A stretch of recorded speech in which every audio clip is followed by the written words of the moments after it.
하나님 말씀은 잠언서 29장 18절 말씀 한 절만 우리 합독하도록 하겠습니다. 잠언서 29장 18절 우리 한 목소리로 합독합니다. 시작. 묵시가 없으면 백성이 방자히 행하거니와 율법을 지키는 자는 복이 있느니라. 아멘. 묵시가 없으면, 다시 말해 말씀이 없으면, 비전이 없으면 백성이 방자히 요동합니다. 그러나 율법 말씀을 지키는 자는, 비전을 꿈꾸는 자는 복이 있다는 말씀이죠. 비전이란 말은 다른 사람이 보지 못하는 것을 보는 사람이란 말로서 곧 꿈이 있는 사람, 소망이 있는 사람, 장래성이 있는 사람을 비전 있는 꿈 있는 사람이라고 가리킵니다. 오늘 제목은 어려울 때일수록 비전을 품는 성도가 됩시다. 참으로 어려운 시기입니다. 신앙도 놓칠 수 있고 경제적인 손실도 있고 여러 가지 우울과 여러 가지 상황 속에 우리는 노출되고 주저앉을 수밖에 없는 어려움이 지금 이 세상에 팽배해져 우리도 어려움을 당하고 있습니다. 그렇다고 우리가 죽어야 됩니까? 주저앉아야 됩니까? 망연자실해야 됩니까? 아닙니다.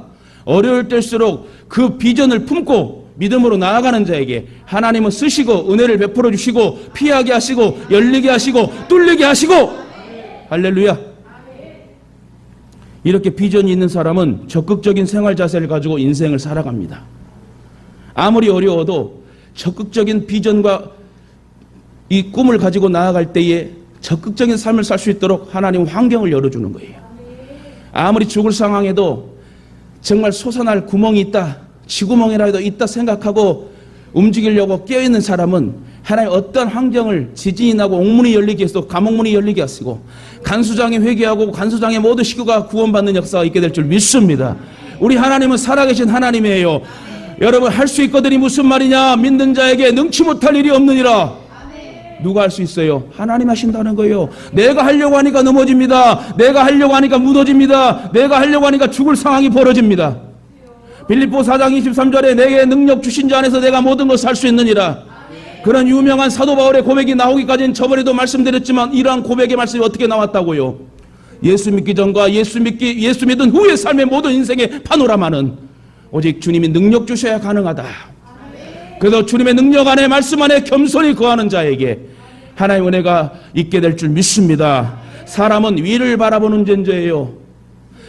사람은 위를 바라보는 존재. 어떠한, 이 말은 무슨 말입니까? 기쁠 때나 슬플 때나 어려울 때 위를 바라보는 존재인데 우리는 어려움을 당하게 되면 위를 바라보지 못하고 옆을 바라봅니다. 세상의 친구들의 위로를 받으려고 그래요. 또 기쁠 때는, 평강할 때는 또 하나님을 찾지 않아요. 너무 좋으니까 기도하는 걸 잃어버려요. 예배드리는 것을 잃어버립니다. 즉 하나님을 바라보고 뜻을 구하며 이루기 위해 우리는 존재의 가치가 있다는 거예요. 그래서 많은 사람들이 하나님을 바라보지 않고 자기 방식대로 살며 땅의 것을 구하고 산다. 땅의 것, 물질, 또 환경, 또 뭐 여러 가지 모든 땅의 것을 추구하려고 걱정하고 염려하니까 얼커리 하고 마귀는 공격하는 거예요. 절대로 깨어있고 준비하는 자에는 마귀가 틈타지 못합니다. 여러분 얼마나 힘이 있습니까? 여러분 목사님 잘 만났어요. 제가 이따가 광고 시간에도 말씀드리겠지만은 제가 진짜 하나님 쓰시는 목회자예요. 나는 확실합니다. 세계적인 목회자가 될 것이고 저에게는 꿈과 비전이 있고 저와 여러분이 그 꿈을 이룰 수 있는 축복의 성도가 될 줄 예수님 이름으로 축원합니다. 미국의 어떤 사람이요, 소년 시절에 길을 가다가 우연찮게 $100짜리를 주었습니다. $100짜리는 지금 환전하면 12만 한 3천 원 정도. 그러니까 12만 3천 원의 그 달러 돈을 주었어요. 어린 시절 때. 가난했던 그 소년은 그 돈이 얼마나 큰 것인지, 그러죠. 어린 소년이 여러분 12만 3천 원짜리를 주었는데 얼마나 컸겠어요. 그것을 가지고 자기가 하고 싶은 모든 일을 할 수 있었습니다. 그때 그 소년은 돈이 얼마나 위력이 있는 물건이라는 걸 체험한 거예요.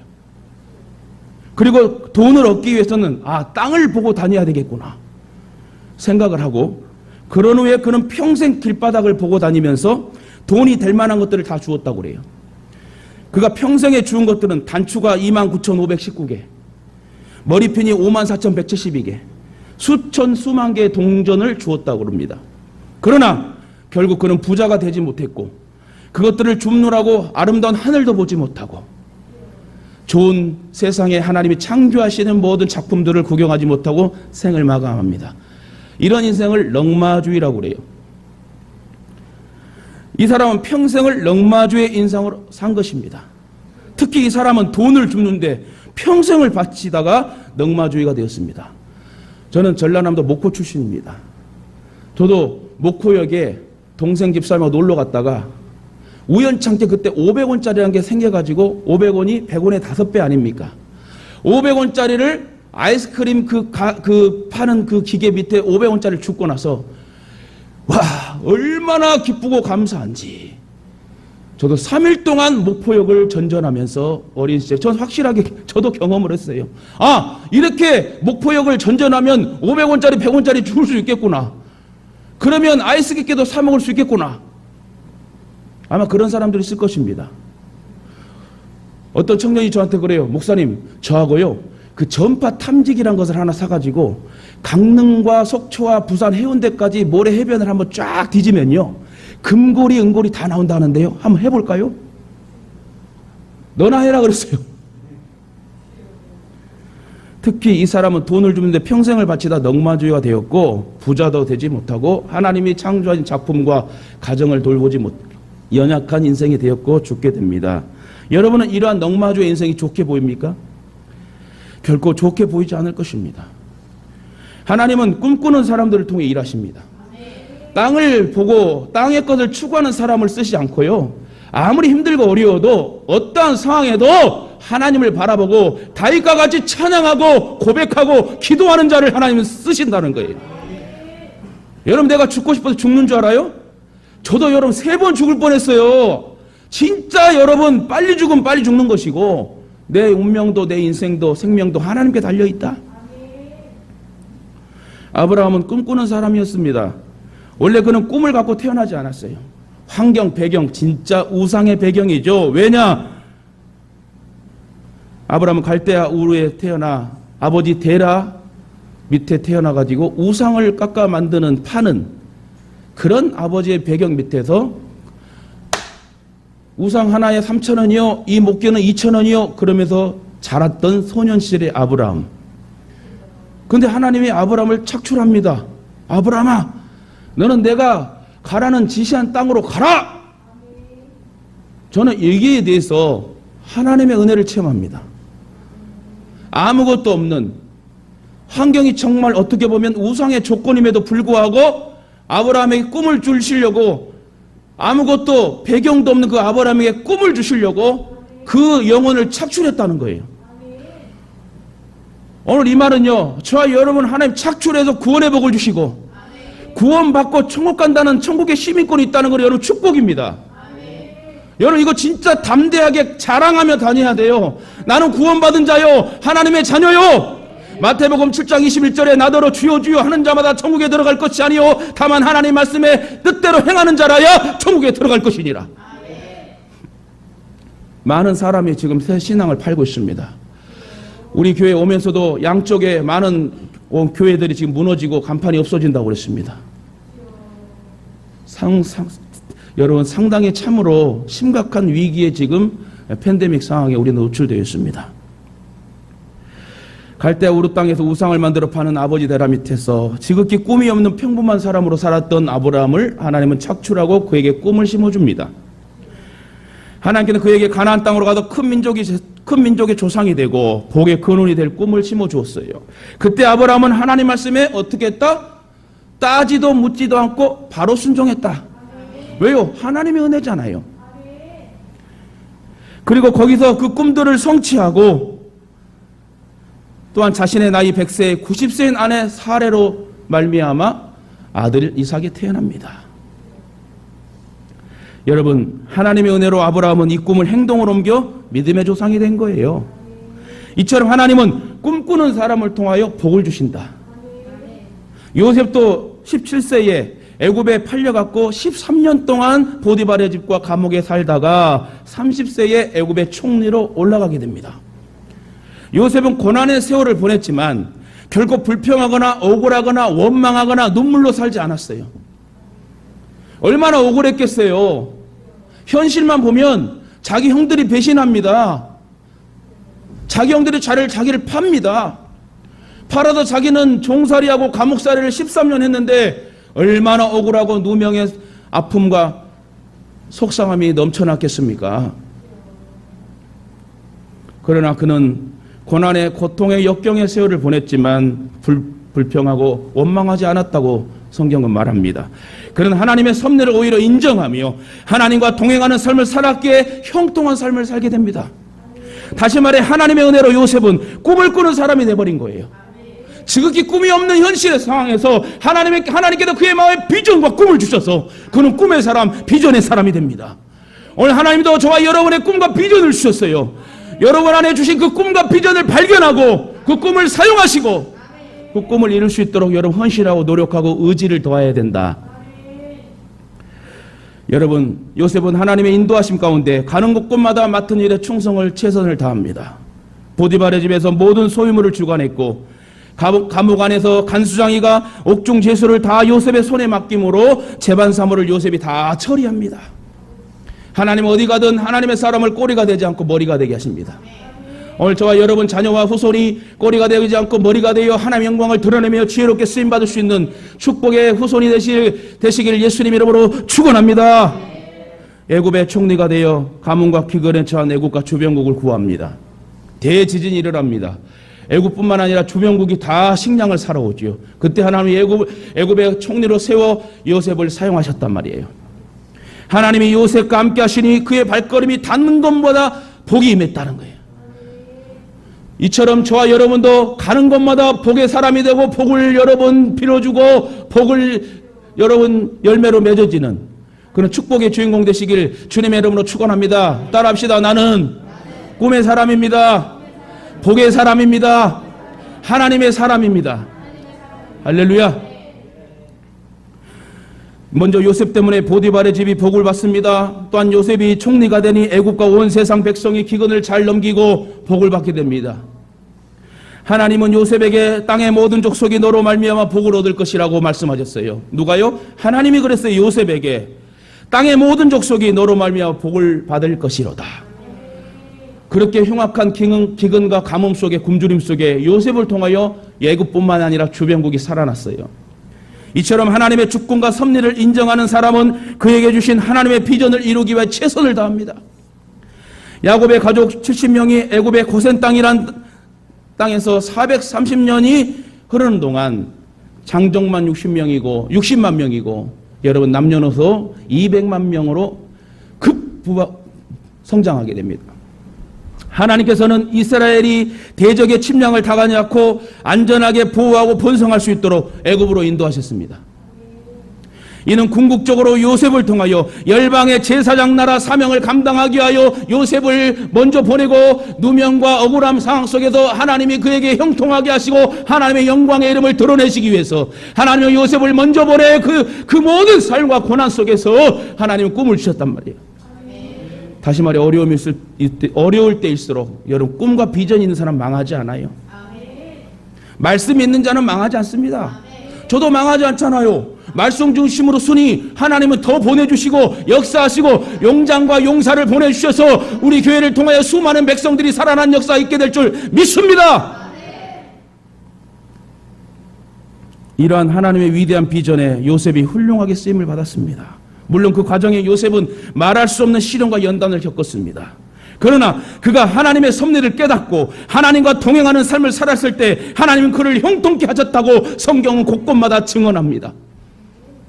하나님이 요셉에게 이러한 영광과 비전을 주신 것은 그가 단지 믿음의 조상의 피를 이어서가 아니에요. 부모를 잘 만나서가 아니라 조상을 잘 만나서가 아니란 말입니다. 이는 하나님의 연단 과정에 비전을 품고 믿음으로 잘 소화했기 때문에 하나님 그를 더욱더 사랑하고 형통의 길을 허락하셨다. 여러분 하나님을 사랑하십시오. 나를 사랑하는 자들이 나의 사랑을 믿으며 나를 간절히 찾는 자가 나를 만날 것이라 했어요. 오늘도 예배드리고 올 때요 아파도 하나님, 힘들어도 하나님, 어려울 때도 하나님, 기뻐도 하나님, 내가 하나님 성전에 와서 흘러오는 생수의 강물에 귀한 말씀을 붙잡고 내가 먹고 소화하고 적용하여 복을 받아야 되겠다. 내 자녀에게 영향을 끼쳐야 되겠다. 이런 믿음을 가지고 여러분 살아야 될 줄 믿습니다. 하나님 오늘 또 요셉과 같이 하나님과 동행하며 하나님의 비전을 함께 이룰 자를 지금 찾고 계십니다. 하나님과 함께 비전을 이룰 자가 저와 여러분임을 확신합니다. 우리가 이 비전을 잊지 않고 마음에 품고 믿음으로 나아갈 때 하나님은 귀를 열어주시고 또한 도와주신다는 거예요. 사랑하는 가족 여러분, 어떤 문제에 직면했을 때 그 문제를 풀 수 있다는 믿음이 있으면 풀리게 됩니다. 저도 목회 9년을 하면서 얼마나 어려운 일이 많이 있었습니까? 저를 아시는 목사님들은 20년 넘는 목회를 지금 했다고 오히려 이 고비를 고난을 이겼다고 저를 칭찬하고, 여러분 모든 일에는 길이 있다는 거예요. 아무리 죽을 상황이라도 하나님 그 길을 열어주시더라고. 길을 찾지 못해서 그렇지 분명하게 길이 있어요. 해결책이 있다는 거예요. 주님이 말씀하십니다. 너희 믿음대로 될지어다. 여러분 기도는요 반드시 응답됩니다. 그런데 여러분 구해야 돼요. 하나님의 마음을 감화감동하여 드리는 이 기도는 반드시 응답돼요. 그런데 여러분 기도는 응답된다? 아니요, 반드시 응답된다는 거예요. 우리 안에 생성되는 자신감은 오직 하나님의 능력 안에서만 가능합니다. 빌립보 4장 13절 또 말씀하지만 내게 능력 주신 자 안에서 내가 모든 걸 살 수 있는 거예요.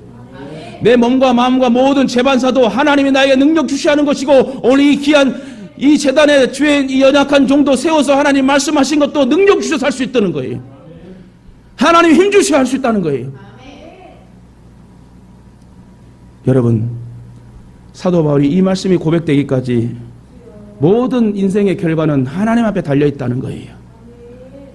그러므로 저와 여러분도 하나님이 주신 꿈과 약속의 말씀만이 이 세상을 이길 수 있는 방법임을 알고 역경과 고난을 당할 때도 오직 하나님만 바라보시길 주님의 이름으로 축원합니다. 하나님의 약속의 말씀을 믿으시길 바랍니다. 저는 믿어요. 절대로 저는 목회 포기 안 하고 안 도망갈 거예요. 왜? 도망가면 지옥인 걸 알거든. 나는 이제 경고를 수많이 받아가지고 주님 떠나면 죽어버려요. 그리고 마태복음 7장 21절이 적용되겠죠. 김 목사야 너는 나더러 주여 주여 하면서, 저는 그 말씀이 무서워요. 마태복음 7장 21절 나더러 주여 주여 하는 자마다 다 천국에 들어갈 것이 아니요. 천국 들어가는 게 이렇게 쉽지 않아요. 여러분 신앙생활 제대로 하고 깨어있어야 될 줄 믿습니다. 담대한 마음을 가지시기 바랍니다. 부정적인 감정과 열등감이나 패배감을 여러분 다 내려놓길 바랍니다. 자신감을 잃으면 실패나 좌절 속에 허덕이게 됩니다. 자꾸 마귀가 속삭여요. 너는 할 수 없어. 주님 말씀합니다. 너는 할 수 있어. 그러면 어떠한 풍파가 오더라도 주님 안에도 자신감을 가지시기 바랍니다. 그래야만 문제 해결의 능력이 생깁니다. 아울러 믿음의 역사가 나타나고 이루어지는 기적을 체험하게 될 줄 믿습니다. 모든 성공의 원천과 능력은 하나님을 향한 비전으로부터 나오는 거예요. 하나님은 꿈이 있는 사람에게 더 큰 비전을 허락가지고 성취시켜줘요. 따라서 우리는 하나님의 뜻에 따라 하나님의 나라 확장을 위하여 긍정적인 헌신과 비전이 뒤따라야 된다. 노력해야 된다는 거예요. 그래야면 하나님의 능력의 역사가 강같이 흐르게 될 줄 믿습니다. 이사야 40장 31절에 오직 여호와를 앙망하는 자는 새 힘을 얻으리니 독수리가 날개침이 올라감 같을 것이요 다른 박질하여 곤비하지 아니하고 걸어가도 피곤하지 아니하리로다. 하나님을 향해 꿈을 가지고 나아가는 적극적인 그리스도인은요 위기가 닥쳐도 하나님께 충성하며 절대 배신하지 않습니다. 성경에 기록된 신앙의 인물을 대부분이 모두 꿈을 가지고 적극적으로 충성했어요. 죽으면 죽으리라. 내가 주님 때문에 죽겠습니다. 그러면 주님은 살려주세요. 내가 죽었을 때 하나님 나를 살려주시는 거예요. 베드로는 거꾸로 십자가에 달려 순교했습니다. 이사야 선지자는 므낫세의 박해하에 목숨을 걸고 여호와의 신앙을 지키다 순교했습니다. 예수님의 제자들과 많은 초대교회 성도들도 목숨을 잃을지언정 결단코 하나님을 향한 충성심과 믿음을 지지 않았습니다. 사도 바울도 끝까지 전도하며 신앙을 지키다가 세분수 교회에서 목이 잘려 순교를 당했습니다. 저는 그 현장을 목격하고 온 사람입니다. 이러한 순교는 주님을 향한 비전과 적극적인 신앙을 소유하지 않고는 도저히 불가능합니다. 사실 꿈을 가진 적극적인 신앙의 성도는 하나님께 충성하되 끝까지 충성합니다. 한두 번 충성하다 잠깐 후에 변절하는 자를 충성스러운 자라 말하지 않습니다. 충성스럽다는 말은 처음부터 끝까지 시종일관 변함이 없다는 의미가 내포되어 있습니다. 따라서 적극적인 신앙 자세를 가진 비전의 사람은 처음 예수님을 만나고 구원을 받은 그날부터 주님 앞에 돌아갈 그날까지 변함없이 죽도록 충성하다는, 여러분, 저와 여러분도 끝까지 주님으로 인해 충성해서 다 같이 천국에서 만나, 아이고 너무 높이 올렸네. 천국에서 만나야 돼요. 우리 천국에서 만나봅시다. 여러분 신앙생활 잘하십시오. 제가 교회장으로 멋지게 찬송하면서 우리 성도들은 멋지게 하나님께 올려드리고 저도 올라가서 같이 만납시다. 할렐루야. 여러분 천국 가기 싫으면 아멘 하지 마세요. 나를 향한 하나님의 계획이 저와 여러분의 비전입니다. 그 비전을 찾기 위해서 우리는 뭐 해야 된다? 기도해야 된다야. 문제가 있느냐, 걱정이 있느냐, 기도하라. 기도할 수 있는데 왜 걱정하냐? 기도할 수 있는데 왜 염려하냐? 그 반드시 기도는 응답된다고 했는데 내가 너에게 좋은 걸 주려고, 적절한 걸 주려고, 가장 최상의 것을 주려고 하는데 너는 왜 구하지 않느냐? 여러분 우리 구합시다. 아멘. 왜요? 반드시 응답되니까. 아멘. 이번 금요일에도 제자행육 할 때요, 그 기도에 대해서 배웠어요. 기도는 반드시 응답된다는 거예요. 아멘. 항상 여러분 반드시란 말 꼭 넣으십시오. 아멘. 기도는 반드시 응답된다. 내 자녀를 위한 기도, 교회를 위한 기도, 목회자를 위한 기도 어떻게 한다고요? 반드시 응답된다. 특히 하나님의 계획에 의해 쓰임받는 것이 위대한 일인데, 그러므로 우리는 그 위대한 일에 쓰임받도록 비전을 품고 기도하며 찾아가야 된다. 어떤 사람이 아프리카에 가서 한평생을 고생하고 있는 슈바이처 박사에게 이렇게 질문을 합니다. 박사님은 철학, 신학, 의학, 음악의 4개의 박사학위를 가진 유명한 학자이고 집안 배경 가문 빵빵한데 왜 하필이면 아프리카에 가서 그 고생을 하는 것입니까? 사람이 꼭 그렇게 고생스럽게 살아야만 되는 것입니까? 하고 물어봤대요. 그 질문에 슈바이처 박사는 이렇게 말했다고 합니다. 나를 동정의 눈으로 보지 마십시오. 하나님의 손에 쓰임받는다는 것이 얼마나 행복한 일인지 당신은 아십니까? 여러분 하나님 앞에 지금 쓰임받는다는 것은 행복한 일이에요. 축복이란 말입니다. 여러분 이 귀한 성전에서 쓸고 닦고 봉사하고 헌신하고 하나님께 나아가는 것은 복이란 복. 그 안에서 치료가 임하고 그 안에서 행복이 임하고 그 안에서 여러분 해결점이 있는 것이요.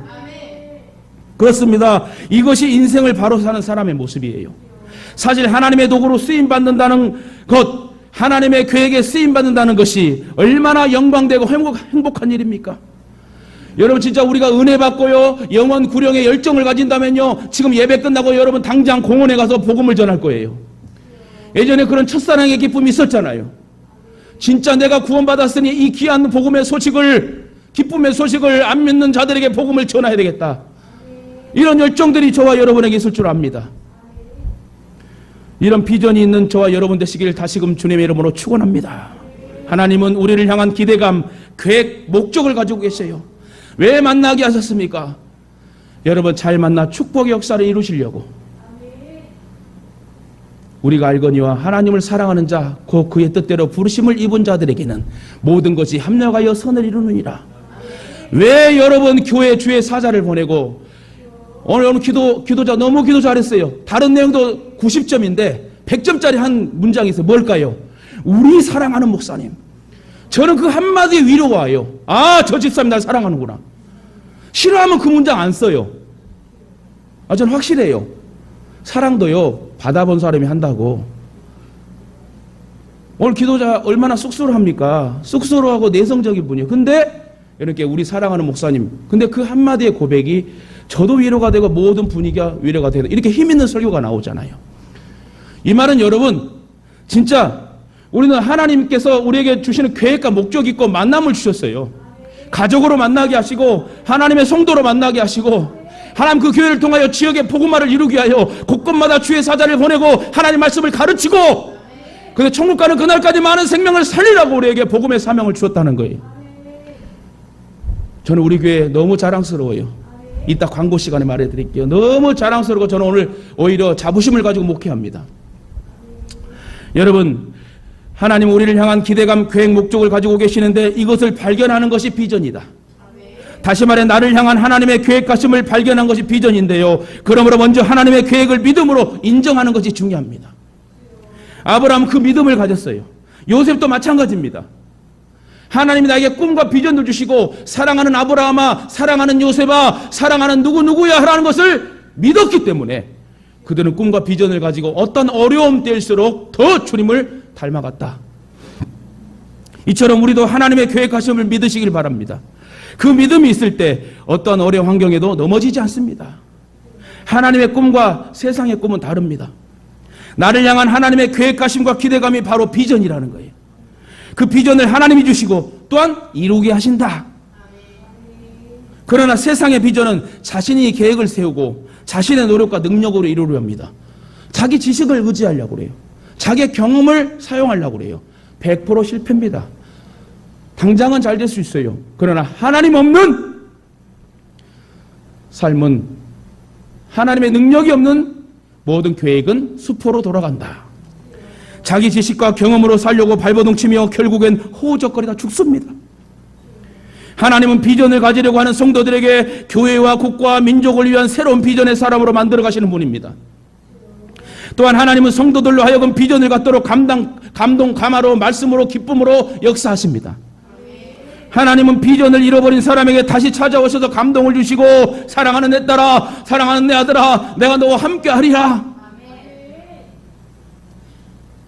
하나님의 나라와 하나님의 나라 확장을 위하여 그 비전을 이루시기 위하여 힘든 우리에게 다가오시더 다시 위로하시고 우리를 이끌어주시고 손을 내밀어 주신 분이 우리 주님이시다.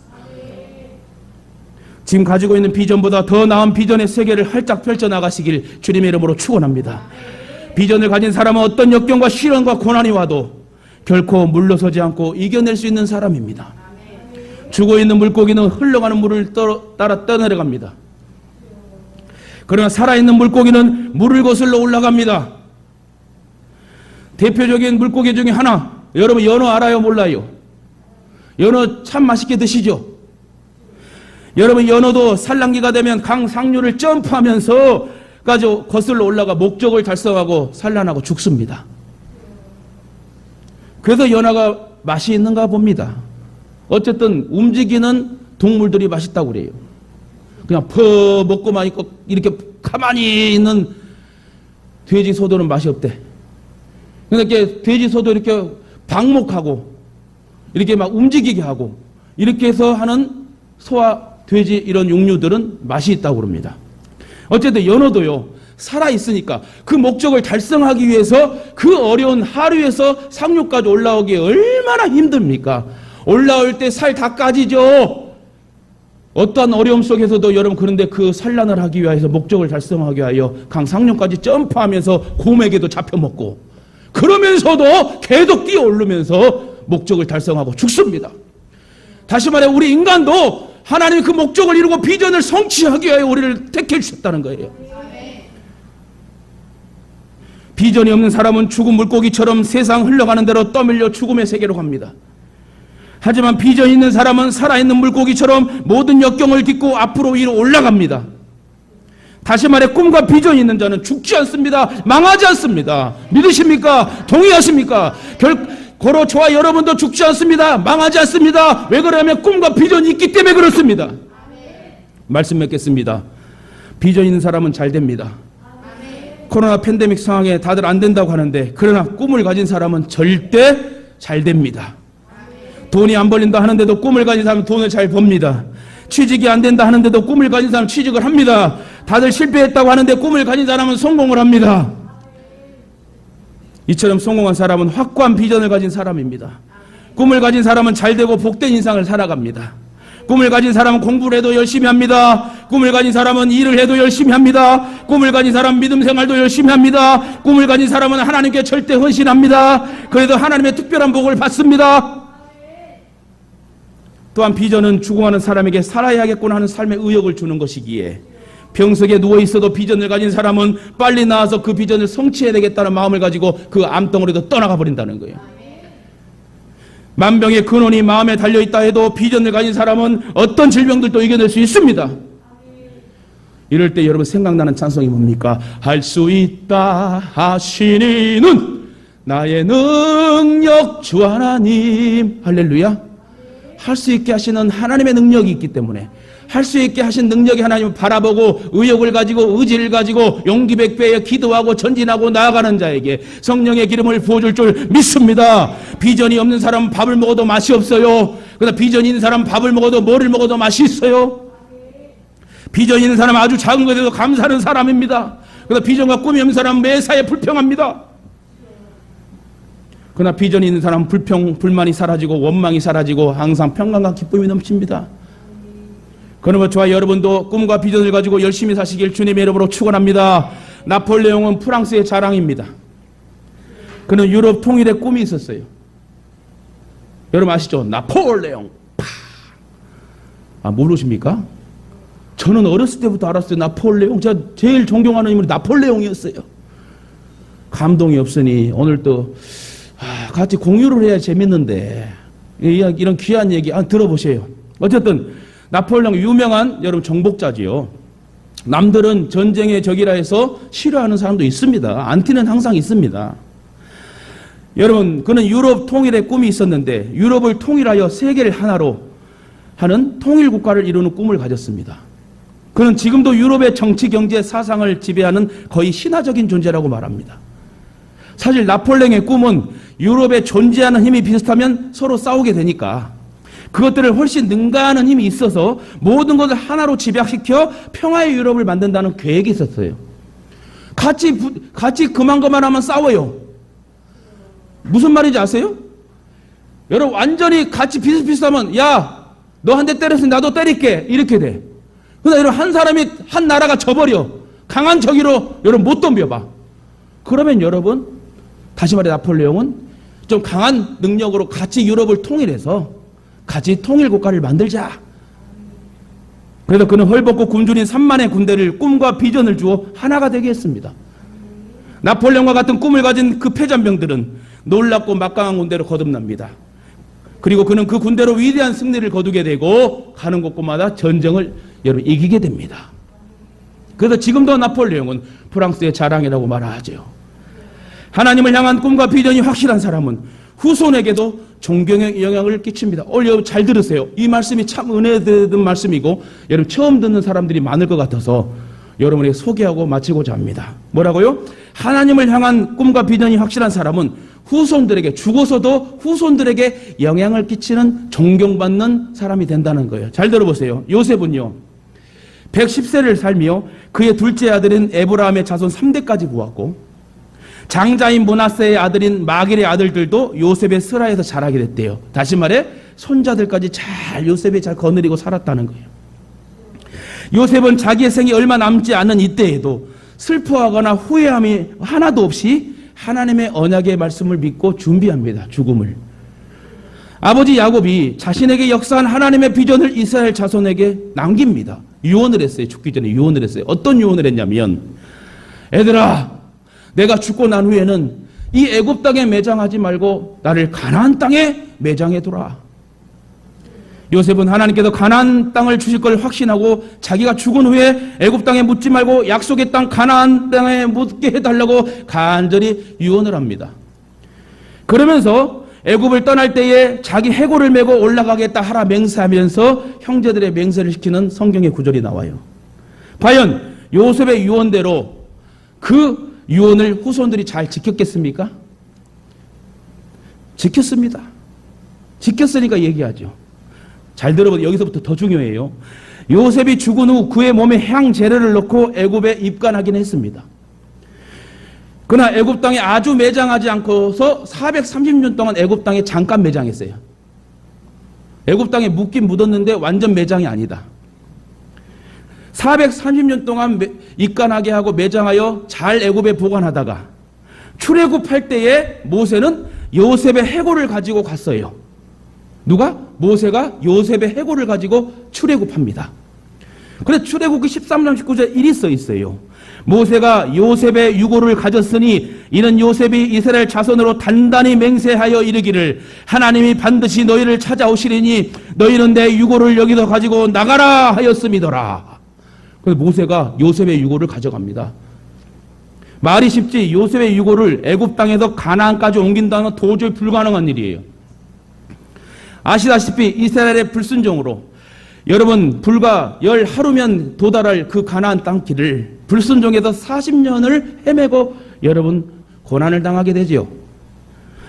그래서 여러분 40년을 광야를 헤맬 때도 그들은 요셉의 해고를 유고를 갖고 다녔다는 거예요. 말이 쉽지요, 그죠? 이스라엘 이끌던 모세도 그 형 아론도 죽고 여호수아와 갈렙을 제한 출애굽 제1세대는 광야에 다 죽고 말았다고 그랬어요. 그러나 요셉의 후손들은 요셉의 유언을 끝까지 지켜 마침내 요셉의 뼈를 유고를 가나안 세겜 땅에 장사를 합니다. 그래도 그 장사한 증거가 하나님 말씀에 여호수아에 나오는데 여호수아 24장 32절에 이리 적어 있어요. 또 이스라엘 자손이 애굽에서 가져온 요셉의 뼈를 세겜에 장사하였으니 그것이 요셉 자손의 기업이 되었더라. 이럴 때 아멘 나오는 거예요. 이런 귀한 신학적 말씀이 어떻게 나오겠어요? 이게 여러분 하나님의 은혜예요. 이처럼 요셉은 살아생전에 하나님을 향한 꿈과 비전을 가지고 믿음으로 살았어요. 애굽 땅만 아니라 주변국과 이스라엘 백성들을 살렸던 여러분 완전한 인물입니다. 그랬더니 그가 죽은 후에도 말의 권세가 있어 후손들은 끝까지 그 유언을 지키고 길이길이 기억이 되는 인물이 되었다. 이처럼 우리에게도 하나님을 향한 꿈과 비전이 있어야 됩니다. 민족을 구원하기 위하여 목숨을 걸고 금식기도를 했던 에스더의 꿈이 있었습니다.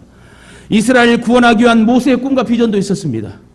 또한 자기 동족이 구원 얻기 위해서 내가 그리스도에게 끊어지는 일이 있어더라도 좋다는 사도 바울의 복음의 열정이 있었습니다. 꿈이 있다는 것은 사는 길이요, 없다는 것은 망하는 길입니다. 그렇다면 우리의 삶도 하나님의 선한 섭리 가운데 있음을 고백하시고 왜 내게 어려움이 오고 왜 내게 기쁨이 있고 하나님의 절대주권 영역 안에 있다는 거예요. 힘들고 어려울 때 기쁨의 모든 상황 속에 여러분 꿈과 비전을 상실하지 말고 나에게 주신 꿈과 비전을 이룰 수 있는 하나님을 바라보십시오. 그렇다면 우리의 삶도 하나님의 선하신 섭리 가운데 있음을 고백하게 됩니다. 예수 그리스도를 우리의 삶의 주관자요 섭리자로 모시고 성령께서 인도하신 대로 우리 하루하루 살아야 돼요. 깨어 있어야 된다는 거예요. 내가 우리 어떤 청년이 제자형한테 이런 얘기를 합니다. 목사님 열심히 하다가 이렇게 또 이렇게 세상에 이렇게 막 치우치게 돼요. 답이 뭔지 아세요? 세상에 치우치지 않기 위해서 신앙을 유지해야 된다는 거예요. 우리는 날마다 기도해야 될 사람이고 예배자의 모습으로 살아야 되고 구원받은 자답게 살아야 세상에 여러분 치우쳐지지 않습니다. 나를 향한 하나님의 계획이 있음을 믿으시길 바랍니다. 그리고 그 계획을 알게 해달라고 기도하세요. 하나님 나에게 왜 어려움을 주십니까? 하나님 나에게 이렇게 기쁨을 주십니까? 어떠한 모든 상황에 여러분 기도하세요. 또한 그 비전을 밝히 보여달라고 간구하세요. 그럼 하나님 보여주셔요. 무엇보다 나를 통해서 일하시고자 하시는 하나님의 선하신 뜻이 있음을 확실하게 믿고 그 뜻을 붙들어야 된다는 거예요. 진정 하나님이 기뻐하시는 것은 하나님의 비전을 자신의 비전으로 삼고 그 비전 성취를 믿고 나가는 것입니다. 여러분 하나님이 살아계십니까? 하나님이 살아계십니까? 믿으십니까? 그 하나님이 여러분을 사용하실 줄 믿습니까? 하나님이 책임져 줄 줄 믿습니까? 이렇게 순종하는 자에게는 하나님의 기쁨은 물론 축복으로 연결되는 삶을 허락하신다. 저와 여러분이 어려울 때일수록 하나님을 향한 꿈과 비전을 마음에 품고 담대히 나아가시길 주님의 이름으로 축원합니다. 예와 하나, 시로 하나 하고 마치겠습니다. 마틴 루터킹 목사님이 나에게는 꿈이 있습니다라는 시를 축약해서 제가 여러분에게 한번 말씀드리겠습니다. 마틴 루터킹 목사, 흑인 목사님이에요. 나에게는 꿈이 있습니다. 조지아 주의 붉은 언덕에서 노예의 후손들과 노예 주인의 후손들이 형제처럼 손을 맞잡고 나란히 앉게 되는 꿈입니다. 나에게는 꿈이 있습니다. 이글거리는 불의와 억압이 존재하는 미시시피주가 자유와 정의의 오아시스가 되는 게 꿈입니다. 나에게는 꿈이 있습니다. 내 아이들이 피부색을 기준으로 사람을 평가하지 않고 인격을 기준으로 사람을 평가하는 나라에서 살게 되는 꿈입니다. 지금 나에게는 꿈이 있습니다. 지금은 지독한 인종차별주의자들과 주지사가 간섭이니 무연히 하는 말을 떠벌리고 있는 엘리베마 주에서 흑인 어린애들이 백인 어린애들과 형제 자매처럼 손을 마주 잡을 수 있는 날이 올 것이라는 꿈입니다. 내 꿈이 실현되는 날이 반드시 올 것입니다. 메이플라워를 타고 온 선조들의 자부심이 깃들어 있는 땅, 미국이 위대한 국가가 되려면 우리의 꿈은 반드시 실현되어야 합니다. 이렇게 된다면 모든 주, 모든 시, 모든 마을에도 자유의 노래가 울린다면 흑인과 백인, 유태교도와 기독교도, 신교도와 구교도를 가리지 않고 모든 주님의 자녀들이 손에 손을 잡고 오래된 흑인 연가를 함께 부르게 될 그날을 앞당길 수 있을 것입니다. 여러분, 몽고메리 버스 사건이 있었어요. 마틴 루터킹이 깨닫게 된 사건이 몽고메리 버스 사건인데, 그 몽고메리 버스 사건이 뭐냐면 버스의 앞좌석에 좋은 좌석은 백인들만 앉아야 돼. 근데 흑인 아줌마가 앉아가지고 백인하고 싸우고 난리가 났어요. 인종차별을 위해서 마틴 루터킹 목사님이 기도하고 그 조직을 거쳐가지고 이건 아니다 하면서 그 꿈을 가지고 성취하게 하여 여러분, 인종차별을, 흑인과 백인을 함께 할 수 있는 그 꿈을 가지며 노력했던 목사님이 마틴 루터킹 목사님이십니다. 여러분, 저와 여러분이 하나님의 은혜로 살고 있습니다. 우리는 좋은 대한민국 우리나라 땅에서 하나님이 함께 하시는 귀한 교회에서, 하나님 쓰시는 멋진 바른 교회에서 지금 우리는 열심히 신앙을 합니다. 여러분, 자부심을 가지세요. 저는 어디 가나 여러분 이제 자신 있게 우리 교회를 자랑하고 나는 우리 교회가 크게 성장하여 영광을 돌릴 줄 믿습니다. 저에게도 꿈이 있습니다. 마틴 루터킹 목사님처럼, 요셉처럼 이 김 목사도 꿈이 있습니다. 그 꿈은 죽어가는 생명을 끝까지 복음 전도하고 꼴깍꼴깍하고 예수를 평생을 못 믿고 죽어가는 그 상황에도 복음을 전하여 천국으로 바뀌게 하는 구원의 여러분, 복음의 여러분 능력의 역사가 저와 여러분 가운데 있게 될 줄 믿습니다. 여러분, 사명을 가지세요. 그 사명을 감당하라고 우리에게 구원을 주셨어요.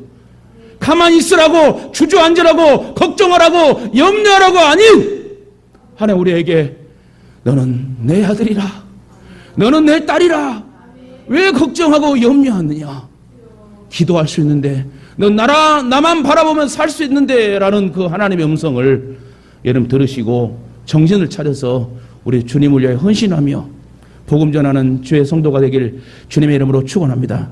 다 같이 따라합시다. 묵시가 없으면, 비전이 없으면 백성이 방자히 행하거니와 율법을 지키는 자는 복이 있느니라. 여러분, 오늘 귀한 말씀 저와 여러분에게 확실하게 주신 줄 믿고 다시 일어나 걸으시길, 어려울 때일수록 비전을 품고 전진할 수 있는 하나님의 용사와 사람들이 되시길 주님의 이름으로 축원합니다.